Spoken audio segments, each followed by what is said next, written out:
Hello everybody, it's GirlGotGame, and welcome back to Gilded Shadows. Today we are starting the detective's route, Mr. Reuben Kellner. He's been on our girl Morgan's mind very much in recent routes, so I'm sure she'll be thrilled to finally spend some time with him. I know I am. I got a brief look at his flat in one of the routes, and I'm like, he's got some nice taste of himself, so I'm like, I'm curious about this boy. What kind of shenanigans we'll get into. He seems to have his fingers in a lot of different mystery pies, so we'll see. We'll see how it develops. But first, let's get acquainted with him and his partner. I paused just outside the door to my building and took a long, slow breath to clear my head. I would just have to hide it, as I always had. Besides, I had never tested positive again after that one time. With the situation at hand, they had no reason to jump to any specific conclusions about me. It would be fine. I would be fine. Telling myself that, I decided to get on with my day and not dwell on it. There was a man talking or arguing with the building security when I stepped outside. I might have completely ignored them as I stepped around them. But there was a second man nearby, his hair fading from silver at the roots to pink at the ends. I nodded politely as I passed, my thoughts turning toward shopping and the things I was going to purchase. But I didn't get very much further down the footpath. Hold on, wait! Miss! Wait! My heart started thumping against my ribs at the sound of an unfamiliar man just behind me. Even though he wasn't strange or bedraggled, and he wasn't threatening me. I turned back hesitantly. Yes? Winter, you're scaring her. Wait, what? The pink-haired man looked startled at the very thought that maybe it wasn't a great idea to run after a woman while shouting at her. Good job. The dark-haired man quickly joined him, flicking his worried gaze back to me. He shoved his hands in his pockets and offered an uncertain smile. I apologize if my partner startled you, but you're Morgan Leone, correct? It wasn't a question. I narrowed my eyes as I returned his frank gaze. He was fairly well dressed and tidy. The pink-haired man beside him was dressed more casually, making the two of them an unusual pair. But nothing about their attire gave any clues to who they might be. Your partner? I'm Reuben Kellner, a special investigator with Utpol. This is my partner, Winter Ashton. You can check your interface to verify our identities. I bit my lip and did just that. And sure enough, like all public employees, their identification was openly available. That would also explain how they knew who I was. Their positions would have allowed them access to my full information as well. Special investigators, huh? I didn't mean to run after you like that, but your doorman wouldn't let us in. Reuben here had been arguing with him for 10 minutes already. When I saw you come out, I just followed without thinking. Building security is fairly tight, so... You're a student living alone as well. I'm sure they're extra cautious when people come looking for you. I don't know about that. There's just a process visitors have to go through, that's all. This unexpected meeting had me on edge again. Why would they come looking for me if I was supposed to go in for an interview anyway? I must have looked as nervous as I felt, because Winter gave me a sheepish grin as he took a step away, tipping his head in the direction the fountain incident had taken place. Reuben, I think I'll head down to the crime scene and have a look around if you don't mind. It's not that far from here. You can handle this on your own, right? I'll be fine. We'll catch up later. See you. It was nice to meet you, Miss Leone. He started away from us with a slow jog. Reuben watched him until he was gone before he turned back to me. Sorry about that, Miss Leone. We have a lot of ground to cover today. Though the abruptness with which Winter left made it fairly apparent it was more for my benefit than anything. It's alright. But I hope you realize I already received a request to give a statement about the incident last night. I didn't realize someone would be stopping by. This morning they turned the incident over to our department, and I'm not sure they'd have informed you before you scheduled interview. I wanted to talk to you personally, so we decided to stop by while we were in the area. Unless you're too busy at the moment. Well, Well, considering it's your route, I'm not so busy. It's not that, really. I just haven't eaten today. I've been busy with exams and my kitchen is empty. I was planning to do some errands, that's all. But if you need a statement now, I can postpone shopping. Why don't we talk over brunch instead? I just wanted to get your perspective on the attacker and exactly what happened. Aren't you on duty, Detective Kellner? You can call me Reuben, please. And I am allowed to eat during the workday, I hope you realize. I just can't let you treat me. That's what we call a bribe. Wink. First, I wasn't going to offer to treat you. Second, I don't have a reason to bribe you unless you're accusing me of a crime, but I'll have you know I was the one assaulted. Reuben laughed and shuffled closer, perhaps taking the teasing as a sign I dropped my guard a little. No, you're not under suspicion of anything. It's just that recordings can only show so much. It's necessary to hear from the victim as well. But if you're not comfortable with brunch, we can meet at the office later. No. You're already here. It would be pointless to meet up later instead of taking care of this now. I saw a nice cafe earlier. Alright, sure. And this is how we went on our first date. Reuben was surprisingly amiable for a detective. I mean, I hadn't exactly met many. My younger brother had joined the safety department 2 years ago, but I hadn't met many of his colleagues. The way he talked about the special investigators always made it seem like they'd have been aloof and serious. Those were for local branches, though. I would imagine someone with Utpal to be even more aloof, though. Reuben wasn't like that at all. Didn't mean I wasn't nervous talking to him, but it helped that we were chatting at an open-air cafe and not a station somewhere. He was polite and professional, but also had a strange way of setting me at ease as we spoke. So you had never seen the man before? I hadn't. I mean, in fairness, I haven't done much but study lately, and go to and from the university. Even if he had been lurking around or anything, I doubt I'd have noticed. And he doesn't seem the type to hang out with your average university student anyway. No, he doesn't. I couldn't believe they still hadn't caught him. It seemed like he'd gone to ground after the incident and they weren't sure how to find him, even though he stood out as dramatically as he did. I'm sure having him go after you like that was frightening. Yeah, you can tell by how much I was screaming. Reuben's brows lowered as he leaned across the table, pushing his half-eaten food out of the way. You weren't hurt, were you? It seems you left the scene on your own afterwards, so I assumed you were fine. I wasn't hurt, no. Just a little unnerved, that's all. I'm glad. I suppose it's gotten around already, but you know the guy was an Esper, right? I was pretty sure. And the news reports also mentioned it. I mean, there was also that trick with the water. And the way the fountain broke like that. We're assuming that was an accidental use of telekinesis. Probably sparked by him getting worked up the way that he did.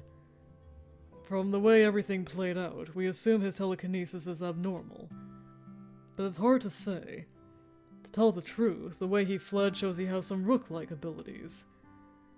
It would normally be strange for an Esper ranked that high to go unnoticed for so long, especially here in Cisalis.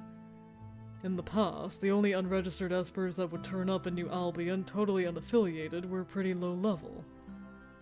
To be honest, when I first pulled up your file, I thought you might be one as well. My heart rate skyrocketed instantly as soon as he said that. I'm sure you get asked about the hair a lot. Oh, that. Yeah. I should have realized he'd bring that up. He was right that I got asked about it a fair amount. Thank goodness it was only that, though. Well, it is unusual, if it's natural. I guess it's pretty rude to ask if it is or not, though. But I saw you were a part of a nano-overgrowth incident a while back, and after checking the before and after images... I don't really remember much about it, to be honest. I was quite young at the time. But you're right, the hair was a result of that. You're lucky you survived it. A lot of people didn't. I know. Actually, my partner was involved in the same incident. Yes. Yes, he was. Isn't that just an interesting coinkydink? And also the fact that you're doing a lot of investigating into nano-overgrowth incidents. He was? Seems like the two of you went to the same primary school. He was ahead of you by a couple of years, though. So the silver... That part's natural. The pink apparently keeps him from having to answer annoying questions. I guess that makes sense. People probably see that and assume the whole thing is a dye job. I guess it's bothersome to constantly get asked about why you have fade symptoms. Yes. Still, that was surprising. I guess it really was a small world, wasn't it? I hadn't realized that anyone else from that incident was left with the hair fade like me. So I guess it's probably not something you like talking about either, huh? It was probably a little insensitive to bring it up. It's alright. Like you said, I do get asked about it a lot. Both of us were silent for a moment. Going back to what we were talking about previously, the man was a ranked Esper, you were saying? Well, possibly. Like I said, it's rare for one to go unnoticed so long here. Usually if Endgame doesn't home in on someone early, someone else swoops in and shelters them or keeps them away from prying eyes until they're older. So by the time they do surface, they're affiliated with someone, some faction or other. This guy doesn't seem to be. I lowered my eyes to the tabletop thoughtfully. Unaffiliated. You said in the past earlier. Well, you've probably heard of F-class Espers, right? Though I guess you're more likely to have heard them called fairies. Of course I have. Then you're probably aware there's still a lot we don't know about them. They work by a whole different set of rules. Endgame doesn't seem to be able to detect them the way they can with N-class, and they can slip through the normal testing in schools as well. More and more of these Esper-related incidents result from these fairies causing issues or getting caught up in things. Not just lower-level ones either.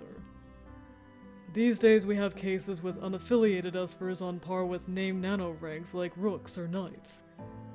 And I've got a feeling it's only going to get worse from here. He suddenly seemed aware of the dark tone the conversation had taken.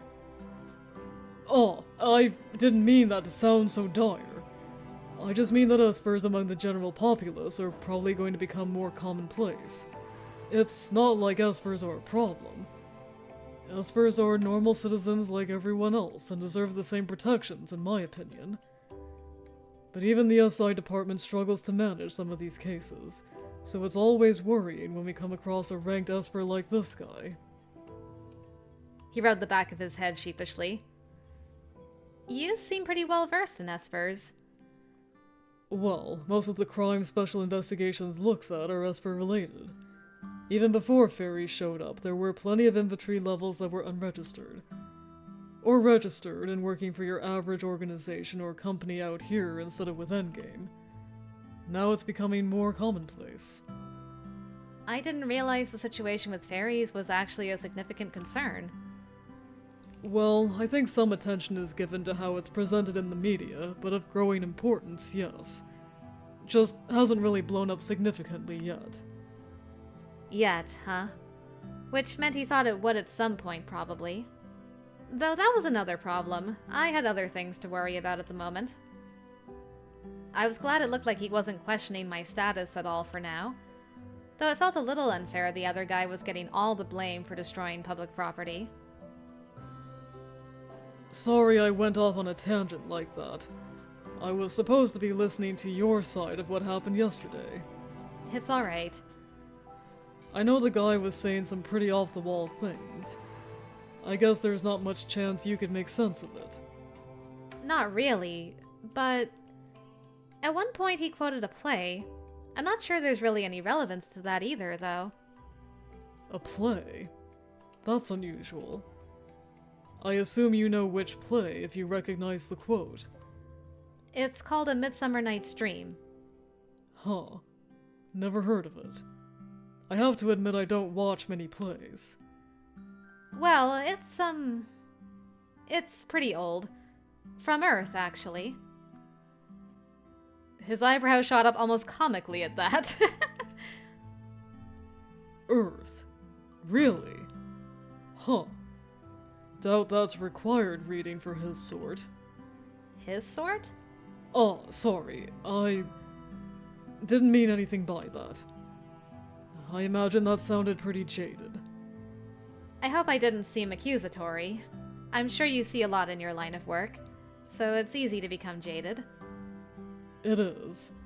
But I try hard to stay unbiased. I shouldn't have said that. I'll pretend I didn't hear it. I'll make sure to leave it off the records, too. Seems wise. And there we go, our first CG with this boy. I watched him as he looked down at the display in his hand, typing into it with a frown. It was strange seeing someone use a handheld device for something like that. Though I could understand it. Sometimes I preferred to take notes by hand as well. It helped me remember them better. Because I was actively engaging with the content, I suppose. Perhaps it was the same for him. He really took his job seriously. Not that I'd have expected anything else, of course. Still. Reuben looked thoughtful for a moment. A Midsummer Night's Dream, huh? I'll have to look it up. And what about the guy we saw with you after the fact? Who was he? We haven't been able to identify him either. But you identified me right away? Reuben shrugged. Your records were easy to find. The attacker, not so much. The guy that helped you, also a no. He told me his name was Jack Visser. I'd never met him before, though. So yeah, I decided to go with Jack as the guy I met at the fountain. Just because, Reuben is kind of more involved with the Delphine side of things. I don't think he's ever involved in any of the Endgame routes, so I'm like, well, Jack's the only representative from Crimson I can run into before this meeting, so I just picked Jack. Why not? Anything you know about him? Well, not really. I hesitated slightly, unsure if I should mention this. But then again, it's not like Jack did anything wrong. He'd helped me. He had a Delphine accent. Other than that, I can't say I know anything about him. Delphine? If he was visiting illegitimately, that could explain why we couldn't identify him. Sorry, I didn't ask about his status. Don't worry about it. In the end, you were just dragged into something that has nothing to do with you. None of it's your fault. He stood and slipped his jacket back on before he held out his hand. I did the same as I took it. His hands were warm as he gave mine a very gentle squeeze. Thank you for your time, Morgan. I appreciate it, and I apologize for taking up so much of your day. No, it's fine. I just wish I could have been more help. I want you to know that, at this time, we have no reason to believe this was anything other than a random attack. The man was an Esper, but he also seemed to be exhibiting signs of substance abuse. I don't think you have any reason to be worried about him coming after you again or anything like that. But I'll inform you when he's in custody. I'm sure it'll help you sleep better. What makes you think I won't be able to sleep? I didn't want to say anything, but those are some pretty dark circles under your eyes. Ah! I hadn't even paid attention to that before I left the house. Reuben laughed as I put a hand to my face. Well, maybe it's just from staying up too late studying. I hear sleep deprivation is a chronic issue for higher-tier students here in New Albion. I'll say. I hesitated, lowering my eyes briefly. That man. When you find him, what will happen to him? Worried about him. Well, like you said, he seemed to be in need of medical treatment, that's all. That'll obviously be on the top of the list. We need to find out exactly what's wrong with him and get him treated, of course. But he's going to have to be held responsible to some degree for what happened. He assaulted a member of the public, damaged property. He smiled gently at my expression. but no one was seriously injured, so I'm sure that the consequences won't be too severe. I'm glad to hear that. He released my hand and stepped away from our table. I'll be in touch. You take care of yourself, Morgan. I will. Thank you, Reuben. I wish I could have been more help. No need to apologize at all. I'm sure we'll talk again. He shot me another smile and waved before he left. What a nice man. I was glad that I ended up talking to him instead of trying to convince him to let me wait. In spite of the topic, it hadn't really been that bad. When he was gone, I sat heavily back in my seat thinking over the conversation. Fairies, huh? What was more curious was that they hadn't found the identity of my rescuer. I assumed they did a face recognition search to find me. Even though I had sent in a report, the fact that I had 2 messages from them suggested they may have identified me separately as well. But it seemed like a face recognition search hadn't worked on Jack. That might mean he really was here without a passport. It wasn't really my job to find that out, but I couldn't help but wonder. Still, I had other things to do, and this was just something I wanted to put behind me. And so, without further ado, let's start skipping again. I think I forgot to tell you guys what Morgan's preferred traits are for this route, too. So, she is confident, flexible, and emotional. So we'll be picking choices along those lines. We're flexible. I'm gonna, of course, keep Rory alive, always. I do not want to bonk the man. So... I'm just gonna ensure I don't kill him. There we go. We can be emotional. That's fine. We're good. From here, we need to flee, right? Yes, flee.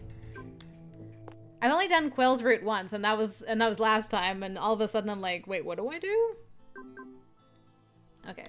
We'll trust Jack for now, then we'll betray him. It'll be a good time. Okay, so we need to try to slip out through the back on foot, and this should unlock Reuben's route. Yes, let us proceed. My options were limited, at least my realistic options were limited, and I didn't want to be in the middle of something between Endgame and the court, assuming Jack had even been telling the truth. And that was something I couldn't be sure of. I chewed my lip, anxiety washing over me as I considered my options. But now I was back in a populated area. I wasn't limited to going with Jack or waiting for someone else to show up for me. I could try to find help. A part of me was tempted to find the cook and tell him to call the police, but I didn't want to drag a random cafe worker into this. That said, if I had any hope of getting myself out of the situation, I needed to leave now, especially if Ari and Caleb were going to show up soon. Jack said his vehicle was voice-locked, so that probably wasn't an option. I couldn't trust my burgeoning skills to get me inside the car, or get it started. I mean, you could, but you're not going to this time.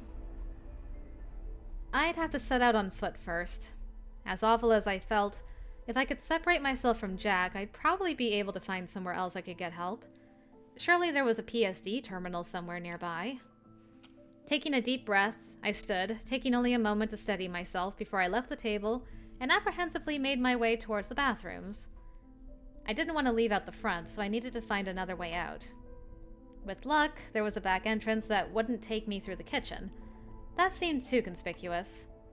I was relieved to spot an exit near the alcove with the restrooms.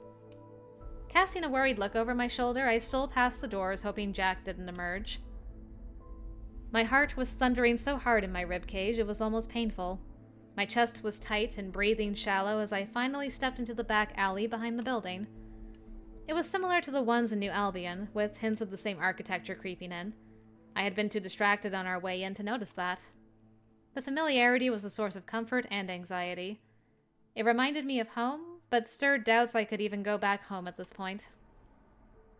Those doubts grew the further from the cafe I walked. Would it be better to find a place far away to hole up? Someplace I wouldn't be found so easily? If I went back, wouldn't they just find me again? Was striking out alone even the right choice? Somewhere behind me, a door slammed open. Jack! It was the first thought in my mind, of course. I wasn't even that far from the cafe, just one alley over. Footsteps sounded loudly in the otherwise quiet night. He was coming directly towards me, as if he knew exactly where I was. Whether he could hear me or sense me, I didn't know. I broke into a run, cursing myself that I hadn't been running all along. I just wanted to reserve energy, but it clearly wasn't the time for that. I made a wild turn into another side alley, knowing I was making too much noise. There was a clatter from above me. I stopped for a split second to glance up, catching only a flash of movement before... A low hum filled the air. I realized almost too late that it was the sound of a weapon powering up. I only got the general sense of where it would come from and threw myself against the wall on the same side as what had to be a sniper. The compressed sound wave hit the ground where I had been moments before, sending up a spray of water and bits of stone. I fled the alley, scrambling away from that area, hoping I didn't get shot this time. How had they found me so fast? Stupid! I should never have left the cafe. Now I was trapped. In a place people were after me, trying to kill me, and where I had no one to trust.